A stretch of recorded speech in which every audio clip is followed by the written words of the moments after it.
Hello friends, एक बार फिर से स्वागत है मेरे यूट्यूब चैनल अरमान ट्यूटोरियल में। फ्रेंड्स, आज के इस सेशन में हम लोग अलजेब्रा का सबसे महत्वपूर्ण टॉपिक जो होता है वह होता है क्वाड्रेटिक इक्वेशन, द्विघात समीकरण। अलजेब्रा का जो सबसे महत्वपूर्ण टॉपिक है द्विघात समीकरण, उस चीज़ को हम लोग इस वीडियो में पढ़ेंगे। फ्रेंड्स, क्वाड्रेटिक इक्वेशन को हिंदी में द्विघात समीकरण कहते हैं। द्विघात समीकरण या फिर क्वाड्रेटिक इक्वेशन को पढ़ने से पहले सबसे पहले हमको जानना होगा कि इक्वेशन क्या होता है। जब तक हमको इक्वेशन नहीं पता होगा तो हम क्वाड्रेटिक इक्वेशन को बहुत अच्छे से नहीं समझ सकते। तो चलिए इक्वेशन जानने की कोशिश करते हैं कि इक्वेशन होता क्या है। इक्वेशन का डिफिनेशन यहाँ पे लिखा गया है कि two algebraic expressions are said to be form an equation if both are equal to each other and it satisfy for some fixed value or values of variable। ठीक है, मतलब किसी भी दो एल्जेब्रिक एक्सप्रेशन को अगर हम आपस में इक्वल करके लिख देते हैं तो उसको हम समीकरण कहेंगे अगर वह इक्वेशन उस जिस एल्जेब्रिक एक्सप्रेशन का मतलब होता है जिसमें चर राशियाँ हो, जिसमें वेरिएबल और कांस्टेंट दोनों हो, तो जो उसमें वेरिएबल यूज हुआ है उसके कुछ मान या फिर कुछ मानों के लिए संतुष्ट हो। मानों का मतलब बस इतना सा है कि अगर वो लीनियर होगा तो एक मान के लिए होगा, क्वाड्रेटिक होगा तो दो मानों के लिए होगा, तीन होगा तो तीन मानों के लिए होगा, वैल्यूज। ठीक है, प्लूरल। ये इक्वेशन का मतलब होता है। दूसरा डिफिनेशन यहाँ पे और करके है कि if two non constant polynomial are equal it forms an equation. बहुत अच्छा डिफिनेशन है कि अगर दो ऐसे पॉलिनोमियल हैं जो अचर पॉलिनोमियल नहीं है, तो अगर अचर पॉलिनोमियल नहीं है उन दोनों को इक्वल कर दिया जाए तो भी एक इक्वेशन बन जाता है।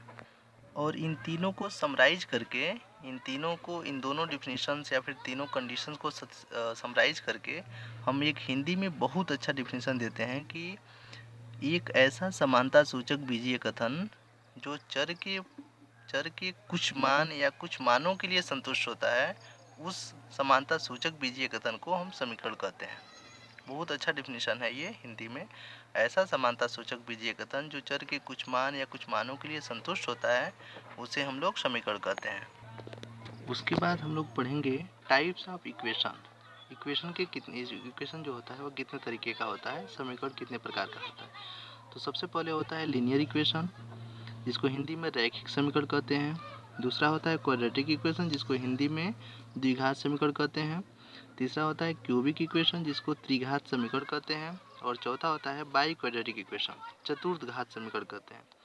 लीनियर इक्वेशन का स्टैंडर्ड फॉर्म होता है ए एक्स प्लस बी, जहाँ पे ए जीरो नहीं होना चाहिए। द्विघात क्वाड्रेटिक इक्वेशन द्विघात समीकरण का स्टैंडर्ड फॉर्म होता है A x square plus B x plus C equal to zero, जिसमें ए जीरो नहीं होता है। क्यूबिक इक्वेशन का भी स्टैंडर्ड फॉर्म ये होता है जिसमें ए जीरो नहीं होता है। बाई क्वाड्रेटिक इक्वेशन में का स्टैंडर्ड फॉर्म ये होता है, जीरो नहीं होता है। बहुत सिंपल सी बात है। इक्वेशन और पॉलिनोमियल में बस इतना अंतर है कि पॉलिनोमियल में हमेशा एक साइड ही होता है, ठीक है, और इक्वेशन हो जाएगा वही चीज़ तो दो साइड हो जाएगा और दोनों साइड को इक्वल से इक्वेट कर लिया जाएगा। ठीक है, उसके बाद जो मेन टॉपिक है हमारा क्वाड्रेटिक इक्वेशन को पढ़ना शुरू करेंगे। क्वाड्रेटिक इक्वेशन हिंदी में द्विघात समीकरण कहते हैं। तो इसका डिफिनेशन है कि an equation of degree 2 is called quadratic equation. एक ऐसा समीकरण, इसीलिए समीकरण पढ़ना जरूरी था, एक ऐसा समीकरण जिसकी डिग्री 2 होती है उसको हम लोग कहते हैं क्वाड्रेटिक इक्वेशन, द्विघात समीकरण। एक ऐसा समीकरण जिसकी डिग्री जो है वो 2 हो जाती है तो उसको हम लोग कहते हैं क्वाड्रेटिक इक्वेशन या फिर द्विघात समीकरण। ठीक है, इसका स्टैंडर्ड फॉर्म, इसका मानक रूप क्या होता है, तो मानक रूप यही होगा A x square plus B x plus C equal to zero, जिसमें ए बी सी जो है वो रियल नंबर होना चाहिए और ए जीरो नहीं होना चाहिए। A b c real number हो लेकिन ए जीरो ना हो, जीरो के अलावा कोई भी रियल नंबर हो। किसी भी इक्वेशन के बन जाने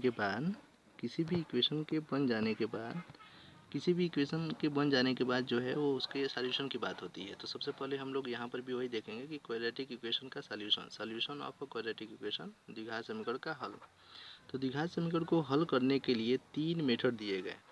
पहला मेथड को हम लोग कहते हैं फार्मूला मेथड का मतलब, फार्मूला जो है, इन्होंने फार्मूला एक दिया हुआ था सिद्धाचार्य ने।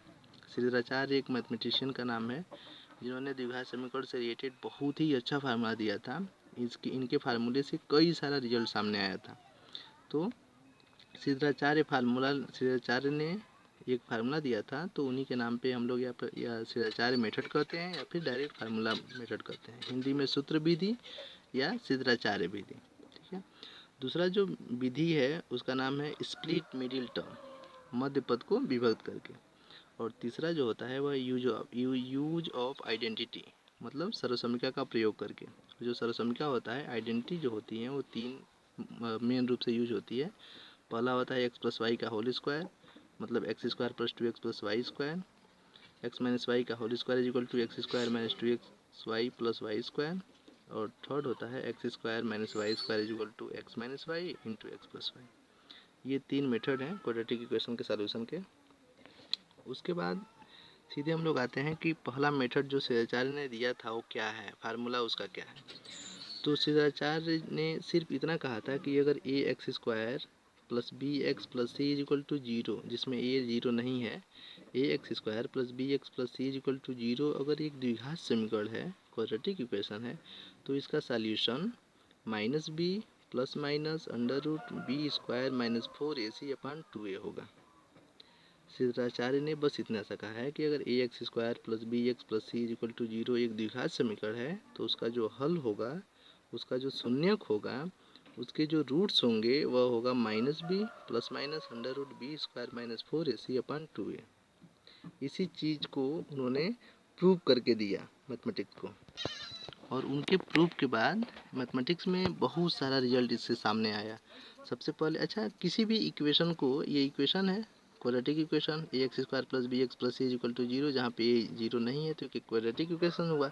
किसी भी इक्वेशन को, चाहे क्वाड्रेटिक हो या फिर लीनियर, कोई भी इक्वेशन हो, किसी भी इक्वेशन को सॉल्व करने का बस मतलब इतना सा है कि जो उसमें वेरिएबल यूज हुआ है उस वेरिएबल का मान निकालना। ठीक है। तो यहाँ पर भी वेरिएबल एक्स यूज हुआ है, इस वेरिएबल का हम लोग मान निकालेंगे और जो मान मिलेगा वह यही मिलना चाहिए अकॉर्डिंग टू श्रीधराचार्य। तो श्रीधराचार्य ने A x square plus B x plus C is equal to zero standard form को लिया क्वाड्रेटिक इक्वेशन का, और उसके बाद उन्होंने सी को ट्रांसपोज कर दिया इधर माइनस से।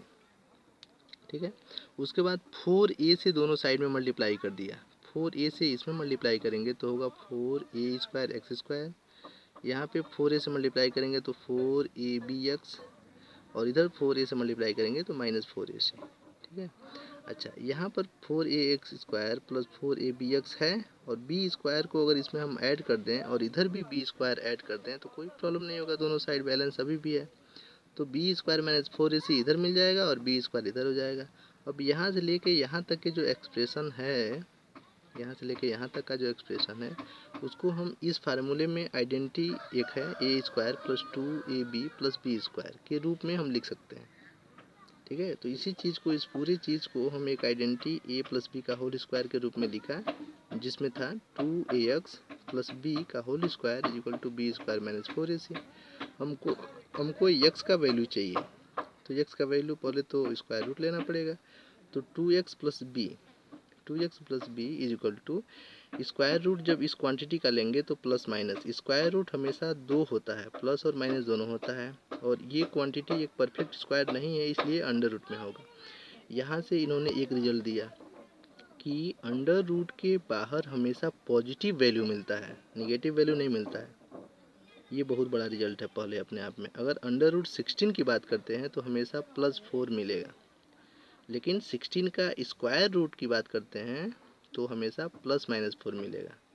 किसी दूसरे वीडियो में हम इस पे और अच्छे से चर्चा करेंगे। यहाँ पे बस हमको ये समझना है कि 2ax plus b is equal to plus minus under b square minus 4ac ये मिला। उसके बाद 2ax is equal to B को इधर भेजेंगे तो minus b plus minus under root b square minus 4ac, और हमको तो x चाहिए तो x is equal to minus b plus minus under root b square minus 4ac numerator में हो जाएगा और अपान में 2a। यही इनका प्रूव करने का तरीका था किसी क्वाड्रेटिक इक्वेशन के स्टैंडर्ड फॉर्म को, और यही जो रिजल्ट है वह अपने आप में बहुत इम्पोर्टेंट रिजल्ट दिया था। पर सबसे पहले तो मैं बताया कि अभी कि क्वाड्रेटिक इक्वेशन में अगर हम स्क्वायर रूट लेते हैं, स्क्वायर रूट हमेशा प्लस माइनस होता है और अंडर रूट के बाहर हमेशा पॉजिटिव वैल्यू मिलता है। दो रिजल्ट यहाँ से, और तीसरा रिजल्ट यक्स क्या है, यक्स जो है वह एक रूट्स दे रहा है। तो यक्स का जो भी वैल्यू है वह इस रिजल्ट में सिर्फ अंडर रूट के अंदर जो क्वांटिटी है उसी पे डिपेंड कर रही है। हम इनडायरेक्टली ये कह सकते हैं कि यक्स का नेचर अंडर रूट के अंदर जो क्वांटिटी है उसी पे डिपेंड कर रही है। इसी रिजल्ट को हम लोग डिस्क्रिमिनेंट्स के नाम से जाने बाद में, इसी रिजल्ट को हम लोग डिस्क्रिमिनेंट के नाम से जाने। उन्होंने श्रीराचार्य ने इस बात को बताया बहुत अच्छे से कि जो यक्स है वह यक्स directly under root b square minus 4ac जो टर्म है उसी टर्म पे पूरा टोटल डिपेंड कर रहा है। मतलब उसके अंदर जो क्वांटिटी है बी स्क्वायर माइनस 4ac पर ही डिपेंड कर रहा है यक्स। जो वैल्यू इसका होगा, पॉजिटिव होगा, नेगेटिव होगा, जीरो होगा, ठीक उसी पे ये बात डिपेंड करेगी। ठीक, तो इसी के बाद हम लोग एक नया टॉपिक पढ़ते थे कि नेचर ऑफ रूट्स क्या होगा। रूट्स को जीरो भी कहते हैं, सॉल्यूशन भी कहते हैं, या फिर हिंदी में मूलों की प्रकृति। तो मूलों की प्रकृति के लिए एक टर्म उन्होंने नाम दिया कि डिस्क्रिमिनेंट। डिस्क्रिमिनेंट को हमेशा हम कैपिटल डी से डिनोट करते हैं और इसको हिंदी में विभक्तिकर कहते हैं। तो कैपिटल डी का मान इन्होंने सेम ये इसी क्वांटिटी को बताया कि डी जो होगा वो कुछ और नहीं होगा बल्कि बी स्क्वायर माइनस 4ac होगा। ठीक, अच्छा, डी जो है, बी क्या है, बी एक रियल नंबर है, ए भी एक रियल नंबर, सी भी एक रियल नंबर, 4 भी एक रियल नंबर। इन पूरे को समराइज करने के बाद एक रियल नंबर मिलेगा। तो जब ये रियल नंबर होगा तो डी भी एक रियल नंबर होगा। और कोई भी रियल नंबर या तो पॉजिटिव हो सकता है, नहीं तो नेगेटिव हो सकता है, नहीं तो जीरो हो सकता है। इन तीन के अलावा और कोई कंडीशन ही नहीं है। ये law of dichotomy number system में हम बता चुके हैं। तो मान लेते हैं पहला कंडीशन कि डी अगर जीरो से बड़ा हो जाए, मतलब पॉजिटिव हो जाए। डी क्या है आप समझ सकते हैं। डी अगर पॉजिटिव हो जाए तो जो उसके रूट्स होंगे वह रियल होंगे। ये बात बताया था, बहुत इंपॉर्टेंट रिजल्ट है अपने आप में कि अगर डी जीरो से बड़ा हो जाए, डेट इज पॉजिटिव हो जाए, तो हमेशा जो रूट्स के नेचर होगा वह रियल होगा।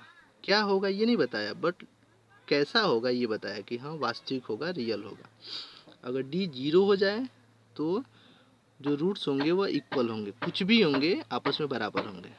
ठीक है, डी अगर निगेटिव हो जाए, पॉजिटिव हुआ तो रियल, जीरो के बराबर हुआ तो इक्वल, और जीरो से छोटा डेट इज निगेटिव, निगेटिव होगा तो रूट्स इमेजिनरी होंगे, काल्पनिक होंगे। एक चौथा कंडीशन अपने तरफ से हम समझ सकते हैं कि अगर ग्रेटर और इक्वल टू जीरो हो जाए तो मतलब डी इज आइदर पॉजिटिव और जीरो, या तो पॉजिटिव हो जाए नहीं तो जीरो हो जाए, तब क्या होगा, तो रूट्स जो होगा वो रियल होगा और इक्वल होगा। रियल भी हो सकता है और वास्तविक और बराबर, इसको कहेंगे हम लोग। ठीक है, ये इतना रिजल्ट इन्होंने दिया डिस्क्रिमिनेंट के नाम से। ठीक है, इसके बाद हम लोग सबसे इम्पोर्टेंट एक और कॉन्सेप्ट आता है कि relation between roots and coefficient of a quadratic equation, द्विघात समीकरण के मूलों एवं गुणांकों में संबंध। तो फिर वही बात उन्होंने बताया कि अगर A x square plus B x plus C equal to zero अगर एक कोई द्विघात समीकरण है तो जो मूलों का योग होगा, क्योंकि द्विघात समीकरण है तो दो मूल होंगे। अगर पहले मूल को हम अल्फा मानते हैं, दूसरे मूल को बीटा, तो alpha plus beta that is मूलों का जो योग होगा वह फार्मूला होगा उसके लिए माइनस यक्स का गुणांक बटा एक्स स्क्वायर का गुणांक। तो यक्स का गुणांक बी होगा और एक्स स्क्वायर का गुणांक के होगा, तो फार्मूला हो जाएगा alpha plus beta is equal to minus B by A. या फिर मूलों का योग जो होगा वो माइनस एक्स का गुणांक बटा एक्स स्क्वायर का गुणांक, जो कन्वीनियंट हो उसको याद रखना है।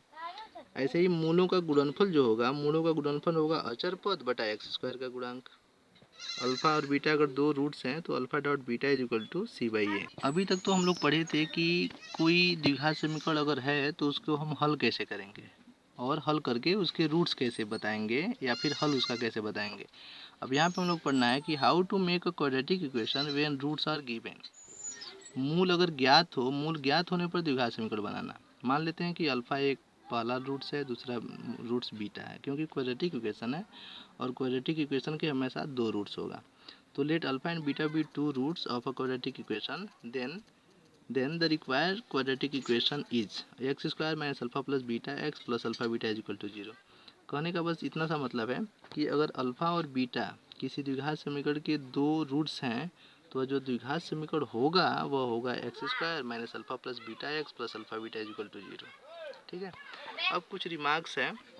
मान लीजिए हमको अल्फ़ा प्लस बीटा, अल्फ़ा और बीटा दिया है और अल्फ़ा माइनस बीटा निकालना हो, तो उसके लिए इम्पोर्टेंट फार्मूला है कि under root alpha plus beta का whole square minus 4 alpha beta कर लीजिए, निकल जाएगा। अल्फ़ा और बीटा पता हो तो अल्फ़ा माइनस बीटा निकल सकता है, या फिर अल्फ़ा प्लस बीटा पता है और अल्फ़ा बीटा पता है तो भी अल्फ़ा माइनस बीटा निकल सकता है। Alpha plus beta alpha minus beta पता है तो भी अल्फ़ा प्लस बीटा निकल सकता है इस फार्मूले से। ठीक है, अल्फ़ा बीटा निकालना हो और अल्फ़ा प्लस बीटा और अल्फ़ा माइनस बीटा दोनों पता है तो बहुत आसानी से इस तरीके से निकल सकता है। तो ये है, इतना क्वाड्रेटिक इक्वेशन है, इसका प्रॉब्लम हम लोग बाद में करेंगे।